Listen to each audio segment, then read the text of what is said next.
et formé ci formation ñi lay former dañuy wax contribuable ba nga fàtte ni sa waajur bi la jur contribuable c'est comme si c'est une catégorie tombée du ciel benn extraterrestre et théoriquement le contribuable est forcément malhonnête, il dissimule les choses et on te dit le contribuable bu dee magistrature dañu naan le justiciable moo boobu rek ngay dégg on déshumanise.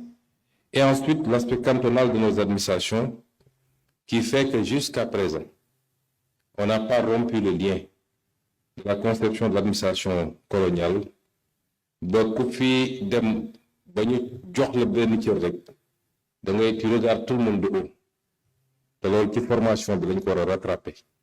On a parlé de service public, servir le public, être au service du public. wax nañ fi lu jëm ci corruption, un des fléaux de l'administration. Je le dis et je le redis, je crois que la majeure partie des fonctionnaires sont intègres.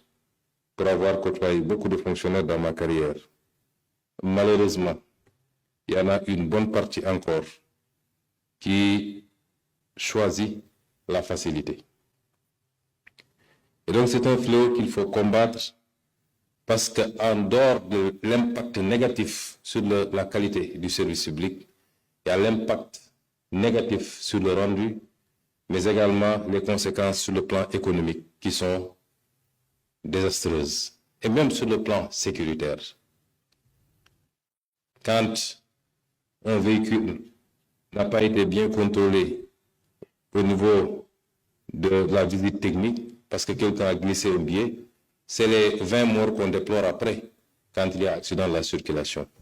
Ou alors quand le contrôle routier n'est pas correctement fait. C'est la même chose lorsque un agent de l'État préfère encaisser 300 millions ou 500 millions et fermer les yeux sur 10 milliards de recettes qui devaient entrer dans les caisses. C'est un fléau qu'il faut combattre et il faut que chaque fonctionnaire comprenne qu'on ne peut pas être milliardaire en tant que fonctionnaire. Ce n'est pas possible.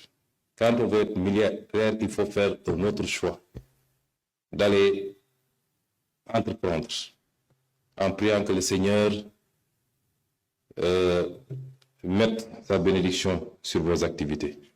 Voyez, ab fonctionnaire mënul nekk multimillionnaire waxuma la milliardaire. Et ces dernières années, on a vu ce phénomène et ça n'a pas heurté suffisamment les Sénégalais. Que des fonctionnaires fassent étalage de niveau de richesse indécent, que rien ne peut justifier, quel que soit le niveau de rémunération dans la fonction publique.